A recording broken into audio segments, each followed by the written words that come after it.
term servant leader takes on different meanings depending on your circumstance. It's a hot topic of debate in the halls of great universities around the globe. But servant leadership takes on a whole new meaning when we talk with someone who's been out on the front lines, serving their community as a first responder and demonstrating moment by moment what it means to be a servant leader. Today, we're going to have someone with that background on our show. Stay tuned.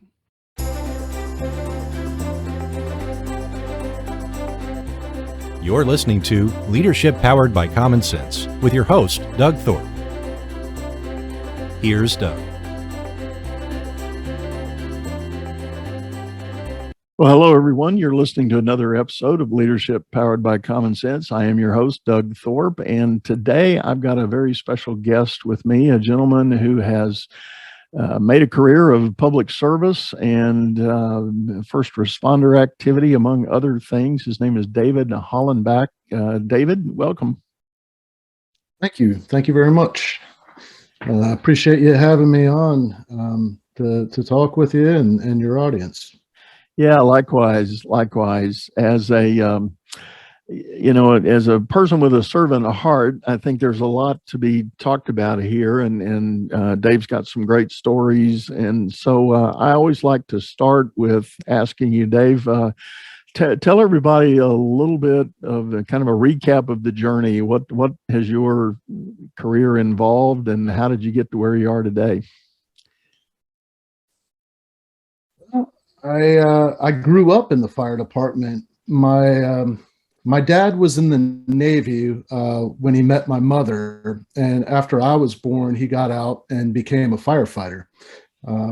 So I remember from a very early age sitting on fire trucks and having my dad hold me up to the fire pole and let me slide down. And after high school, I joined the Navy. And after the Navy, I went to school to become a firefighter, and really, it was an awesome career. And I learned a lot about leadership. I learned a lot about myself, and really through a lot of my experiences on the department, I feel like I found myself. So.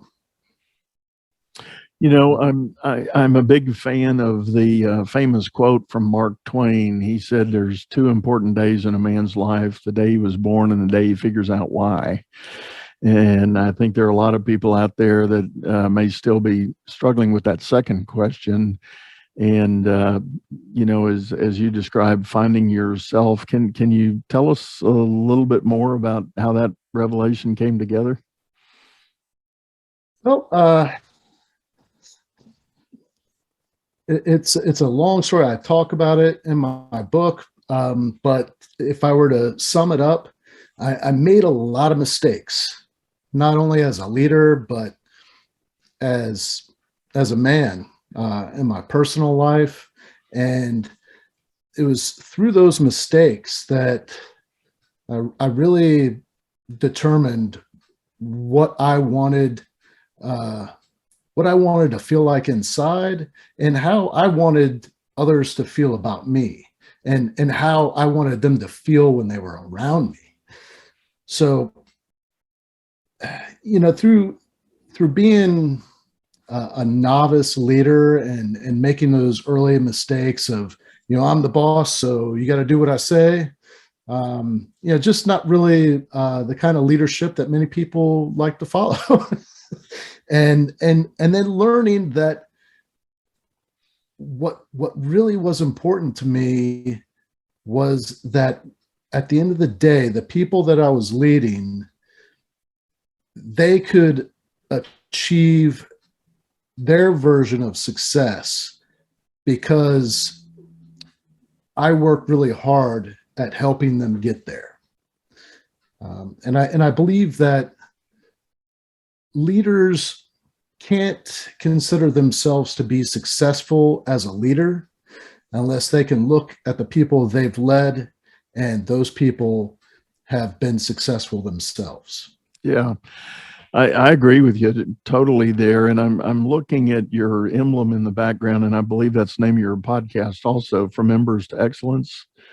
Yes, sir. I see a lot of double meaning in that. I think on one hand about the notion of the embers part is, in my mind, a picture of, kind of in the weeds, in the details, floundering around trying to get the immediate problem solved. But then the excellence part is sort of rising above that. It's not to say you're not going to take care of the problems that are going on, but you're going to find another level of achievement and success or performance, however you want to phrase it. Is there a story on how you came to that title? Uh, well, the end of my career in the fire service was not by choice. I made some mistakes in my personal life. Um, I, you know, I made a mess of my life. I ended up losing my career because of some of my decisions in my personal life. As a fire department battalion chief, I was very well respected, top of my game. I mean, I had established certain values that I wanted to live my life by, and I deviated from them in my personal life. I was not practicing very good self leadership. Um, in my professional life, I worked really hard at developing the people within my battalion. I wanted to see them successful, but the example that I was setting in my personal life was one that I was not very proud of. So I felt like I just really crashed and burned, and it was really once the smoke had settled, and I looked at what was left of my life. What was I going to do with that? And now that my identity through most of my adult life was that of a fire department professional, a professional firefighter. Now that was gone, and I was like, man, you start asking yourself, who am I? That identity crisis. And I realized that my purpose for being hadn't changed. It was just how I expressed that purpose. And that's where I had to find my way.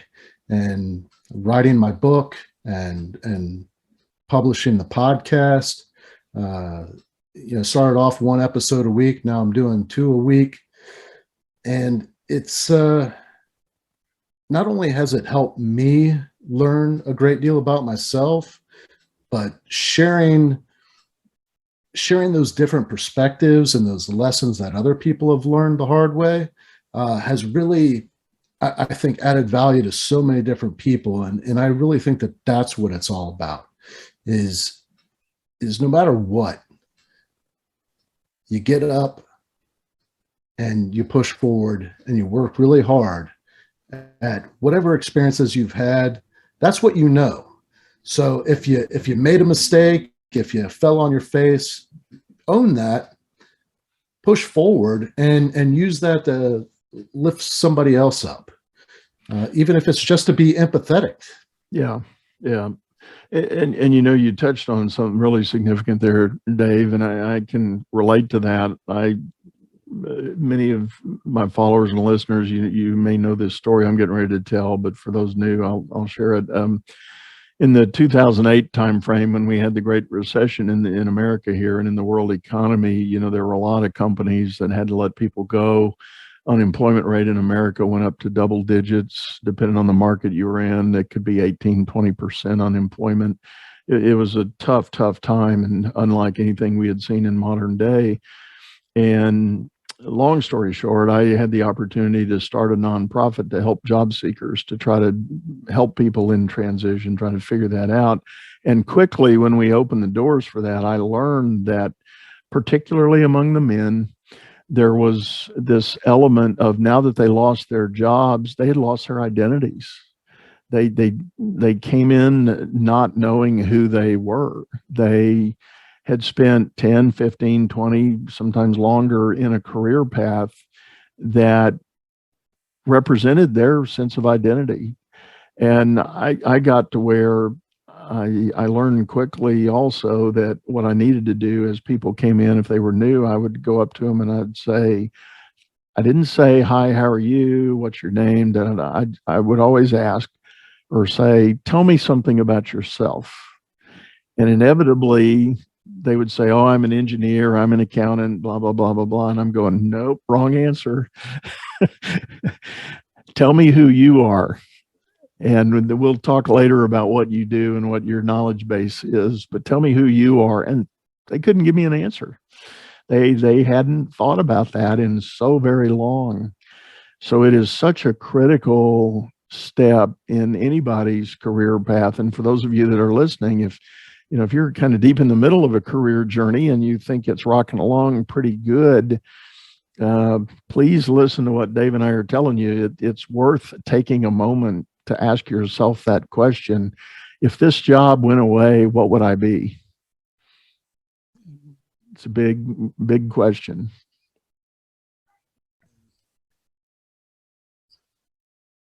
The part that I talk about in my book, and I have this conversation with a lot of different people, is if you go back in history, throughout the ages, humankind has been sitting, around tables, sitting around campfires, sitting in front of the fireplace, contemplating the meaning of life. What is their purpose? What's it all about? And even through religions and different philosophies, there are some common threads. And the main one that I think everybody would agree with is, like, these great thinkers would say, at the end of the day, we're chasing happiness. And that purest form of happiness is that sense of satisfaction when you can help somebody else achieve something. If you can put a smile on their face, if you can make somebody's day, there is a sense of well-being. There's a good feeling. You have a good feeling about yourself. And I think that's what we're looking for in life, is that feeling. And I really think that we're here for, our community, our family unit, and, our larger community that we live in, and then our country. But the contributions that we make to something bigger than ourselves, if it's, when you apply your effort and your daily work, what you do every day, what gets you up in the morning, what drives you, when that is applied to making somebody else's life better, I think that sense of accomplishment and well-being is there a lot quicker than if we're being very selfish about how we accumulate wealth and stuff. Like, I'm not saying that we shouldn't strive to make money and all of that, but when we can put others ahead of ourselves, I really believe that is our purpose, regardless of what our occupation is. That's how we express that purpose, in my mind. I think that's very wise. I think that is ultimately true, and inevitably, and certainly in the work I've done with a lot of my clients, when we go through the process of exploring what that personal sense of purpose is, there inevitably is always some notion of giving back or giving out and flowing.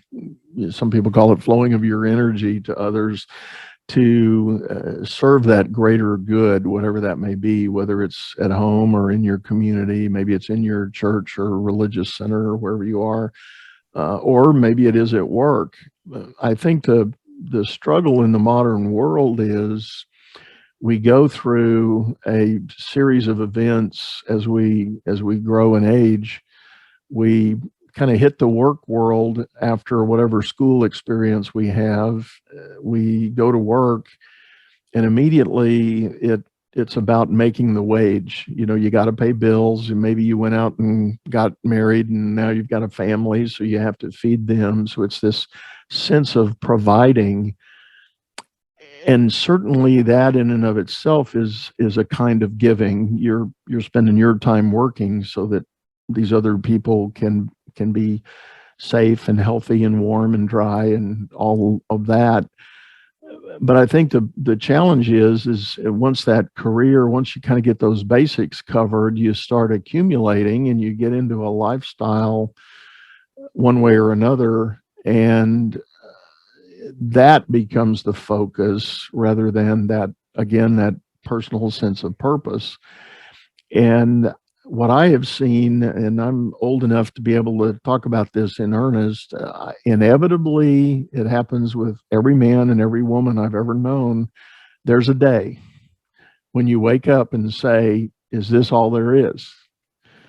And whatever this means, it could be material wealth, it could be security, it could be your position in the community, your position in the company. I've dealt with some very senior people in a business that everybody would say was very successful, but they have that day they wake up and say, is this all there is? And so what I encourage people to do is earlier, sooner rather than later, start asking yourselves those questions. What is that path to that sense of fulfillment? That happiness you talk about, Dave, I think is ultimately really at the core of it. It's a sense of fulfillment. You feel like a purpose has been fulfilled, and that makes you happy. It was I was a fairly new lieutenant in the fire department. Probably only had been an officer for maybe 3 years. And I went back to school. I wanted to get my higher education. And one of my professors, he pulled me to the side one day after class. I had been struggling. My younger brother had passed away, and somebody in the class knew. And I was a little off. I mean, it was one of the most traumatic events of my life. And my professor took the time to pull me aside after class, and he was like, "Hey, have you ever read A Man's Search for Meaning?" And I was like, "No." And he's like, "Have you ever heard of Viktor Frankl?" I'm like, no, I haven't. And I'm like, I thought I was pretty well read. Who is this? And he told me, well, he wrote it down for me, and I went home and I ordered the book, and I read that thing in maybe 2 days, and it really had a profound effect on my life.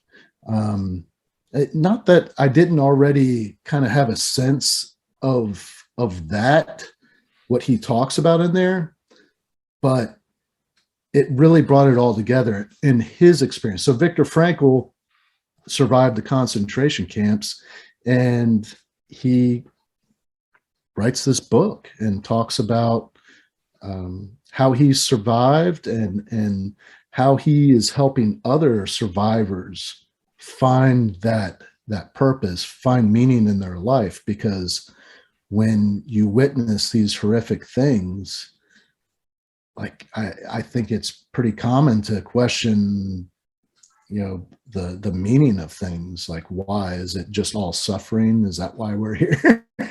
Right. Right. And that's not, I think you can choose to find meaning in those horrific events, or you can choose to say, I'm going to find meaning in what comes after that. Maybe there is no meaning to that. There is no purpose for any of that. But that's a completely different conversation. That goes really deep.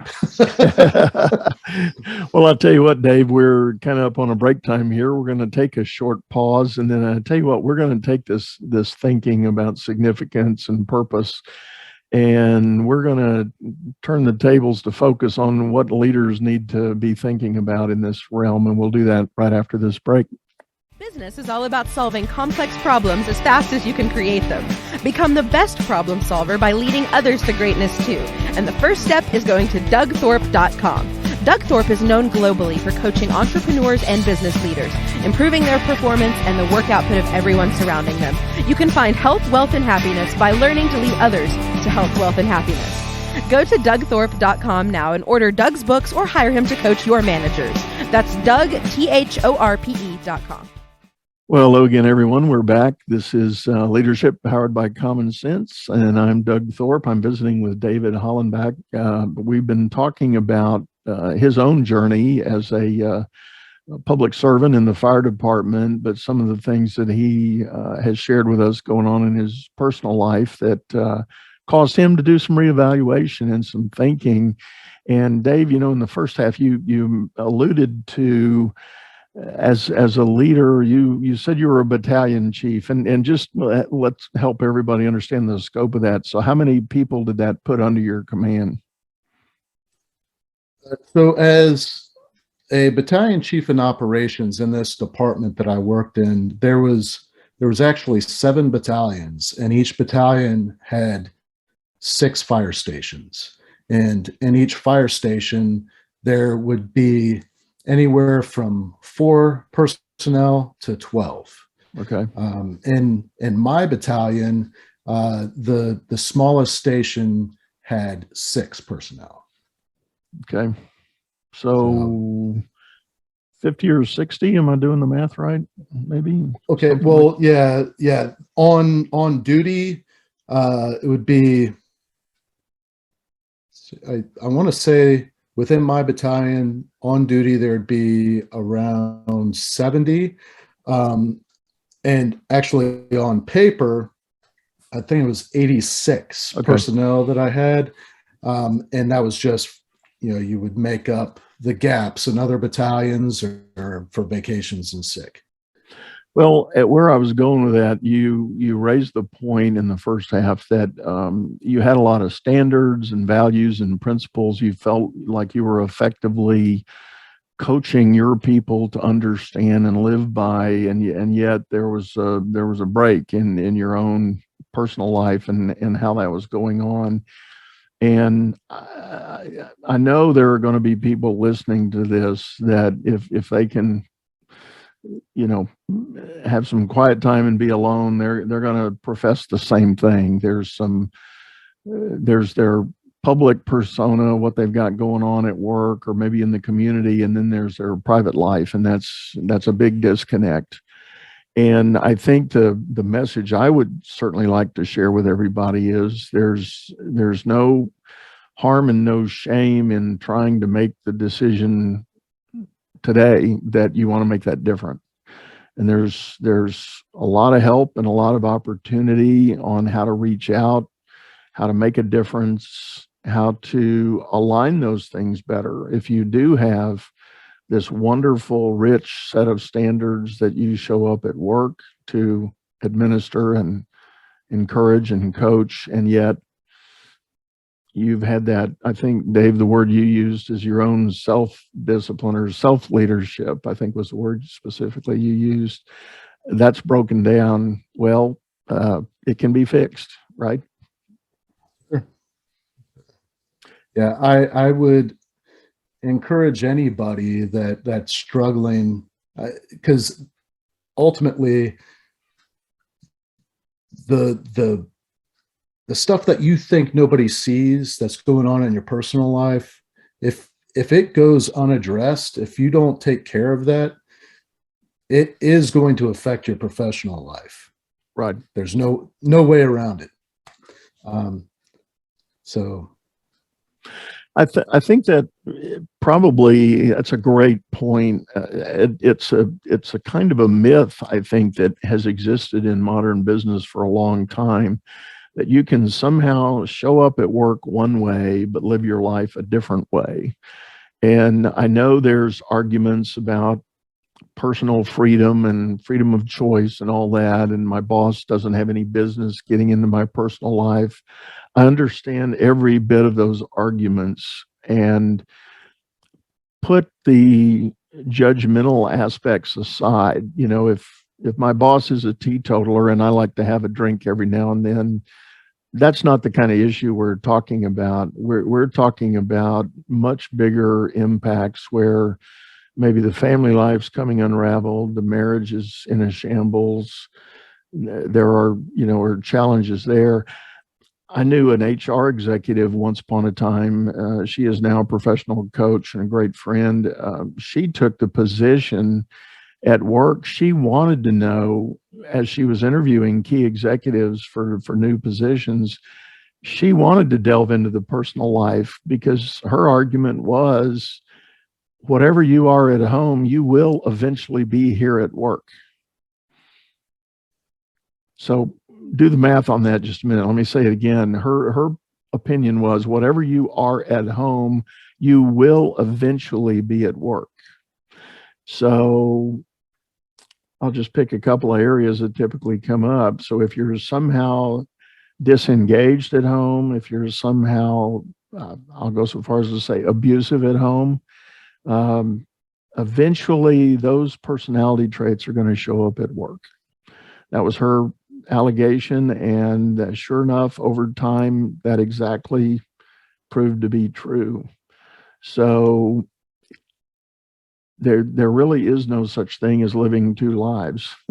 You're going to get found out. I think that's what we're saying here. And so in the world that I lived in, public safety,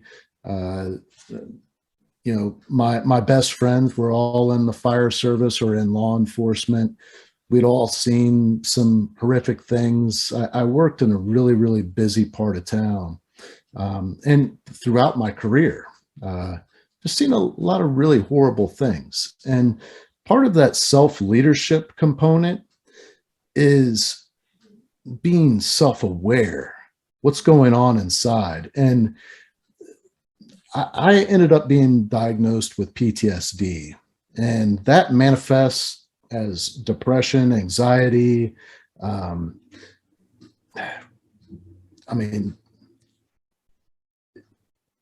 You tend to, my peers and people that I know, self-medicating was pretty common.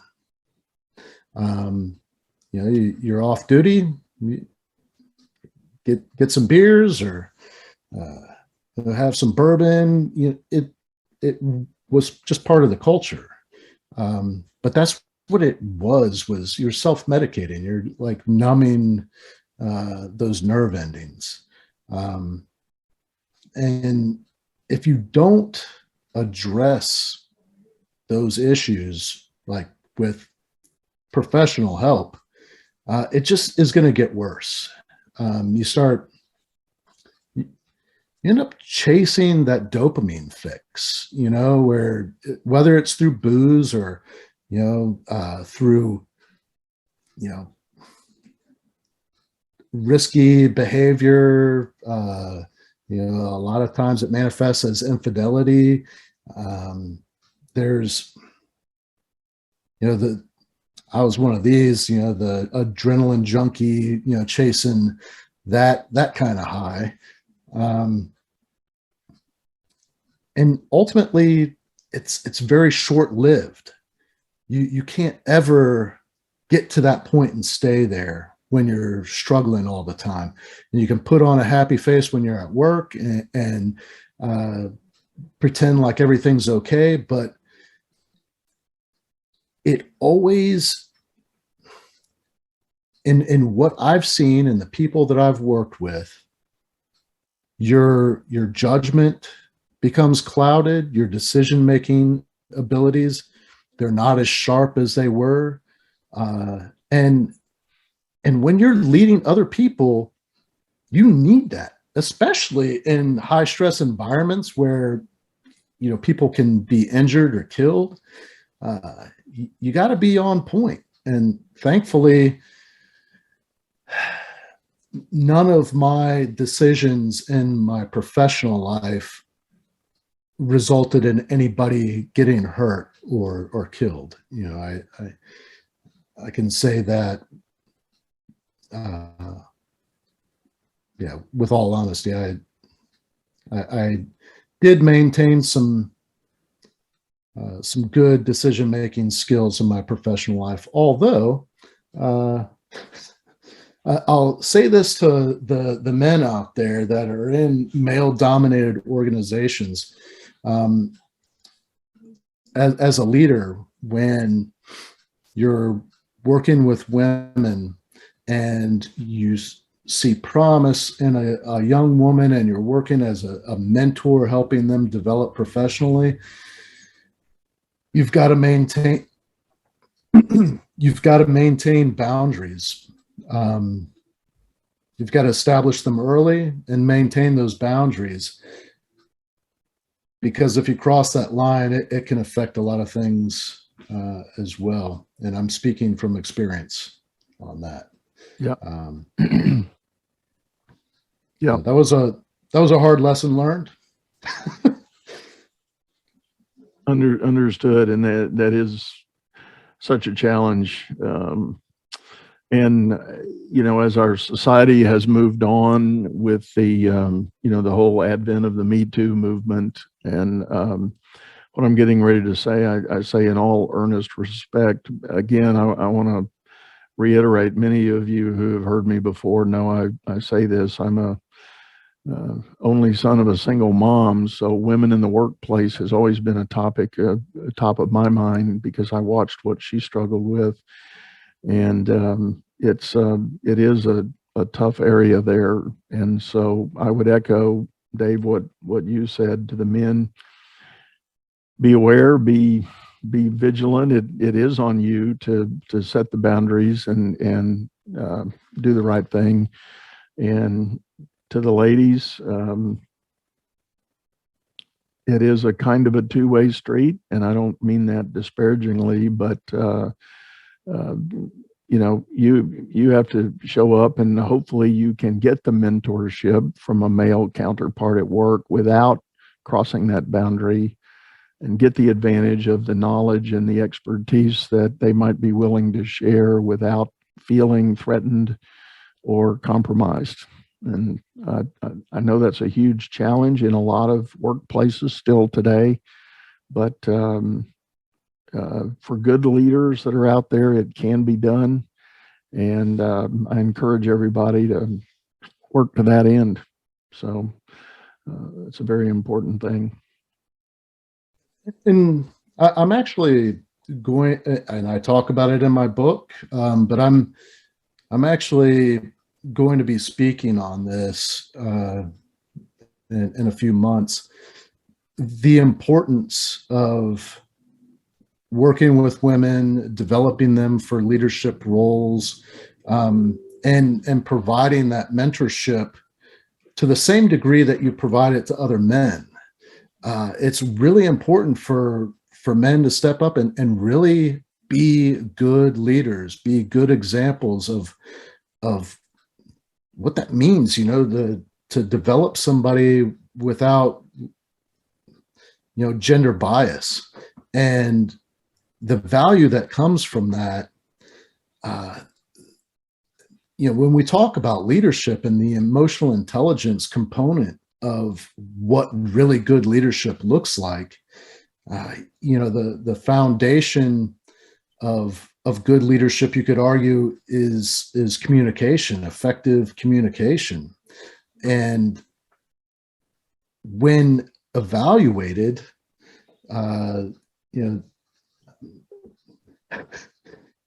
women tend to score much higher than men. and these certain areas of emotional intelligence, one of them being communication, self-awareness, building and maintaining good relationships. These areas of emotional intelligence, these are things that women can help men get better at. You know, I mean, it's important for that collaboration to be there for leadership to reach another level. Yeah.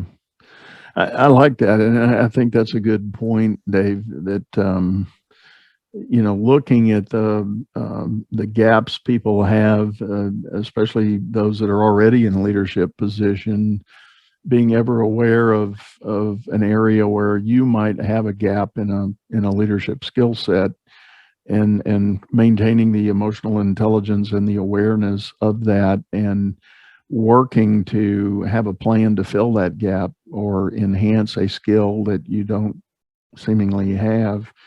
And sometimes it for us guys, it takes getting some feedback from the ladies to tell us what that is. And hopefully you can look at that with a bit of a gender agnostic sort of lens and just say, this is a data point I need to understand. Let me take this in. I don't care who it came from. So I think that's really important as well. So yeah, good point. Just a little bit more before we wrap up here. You've said you yourself were diagnosed with PTSD, and now you do some work with those who have likewise been in service and have struggled with that. This is going to sound like an incredibly naive question, but where does somebody start if they think they might be on the slope for suffering that? How do you figure that out? Well, there is an actual clinical diagnosis. There are questionnaires that you would fill out, or you would sit with a mental health professional that would ask you the questions. But I actually have it on my website. There's a resources page where people can go, but you can Google it. You can Google PTSD, and but if you go to my website, you can find a lot of those resources, and you could look and see, am I struggling with nightmares? Am I struggling with depression, anxiety? Or, have I experienced a traumatic event or multiple traumatic events that those memories have stayed with me, and I'm feeling those emotions, and it's, in my experience, the emotions that I would experience would be almost all of the negative ones all at once. Very overwhelming. You're just flooded and you don't know what it is exactly that you're feeling. Sometimes it comes out as tears, as anguish, or sometimes as anger, and fear. It's really just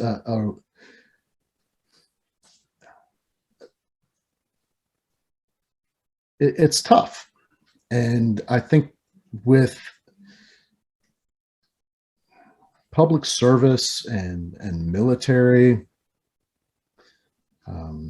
even there, there's other occupations that there is this stigma that if you come forward and say that you're receiving help for PTSD, there's this fear that you're going to be labeled as weak or weak-minded or broken, that you're not capable of doing your job. And there is help, and there is resources out there, and it's very isolating when you're going through it, which just compounds those feelings. But you're not alone. There's a lot more people out there that are experiencing that than aren't, which was really interesting to me, because I kept my mouth shut for 23 years. And when everything came crashing in,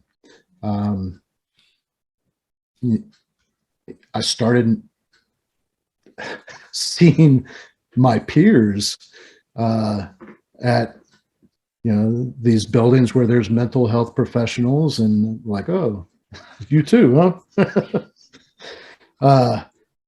It's really a lot more common than the macho. It's almost like that environment breeds this mindset that you can't show weakness. And I think that we've got to get past that if we're going to be healthy and breed a healthier culture. So I think the sooner that you address those issues, the better off you'll be. Yeah. Well, and I agree with you totally. It's that labeling and perception of things that somehow keep people back from seeking the help they need and they richly deserve. Because I'll be one of the first to say, and I do want to say this now, thank you for your service in that line of work, Dave. It's it is a traumatic lifestyle, being a first responder, being a public servant like that, or a military member. There are so many things that you do experience that nobody else will ever see in their lifetime. And it is a challenge. I feel compelled as a professional coach to put a little disclaimer here. This is not intended to be an alternative for proper mental health or therapy. This is a discussion I'm having with a new friend, and we hope we can do this as a kind of a public service. Nothing that I think we're saying here is intended to be taken as final answer or full solution of a very serious problem. So my point in saying that, if you're listening and you think you're anywhere close to any of this, seek help, seek a professional that is licensed, is certified to give you that support. And Godspeed if that's your place in life right now. We wish everybody nothing but the best on that. And with that, Dave, I think we need to wrap this up. You alluded to your website. Tell everybody the name of it again. It's HollenbachLeadership.com. We'll have that in the show notes for everybody if you want to look back and get the link to that. And we'll have links for Dave's book. And of course, on his website, you'll have access to all of his programs and teachings. Dave, this has been great. I really appreciate you sharing, and it's been wonderful having you. Thank you so much for having me on and allowing me to share with your audience. Really appreciate it. You bet. And Dave and I have actually talked. I'm going to be on his show in a couple of months, I think, and I don't know where that one's going to go. But I definitely look forward to it. It's always a pleasure and a privilege to be there. I do want to remind everybody, if you're listening on an audio stream of your choice, this episode is also available over on YouTube in a video form. Same link, same name, Leadership Powered by Common Sense. And this wraps up another episode. Thank you for listening, and hope to see you again real soon. Take care. Bye-bye.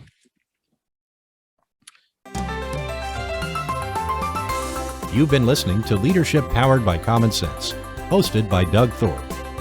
If you would like to know more about the coaching and advisory services he provides, visit dougthorpe.com.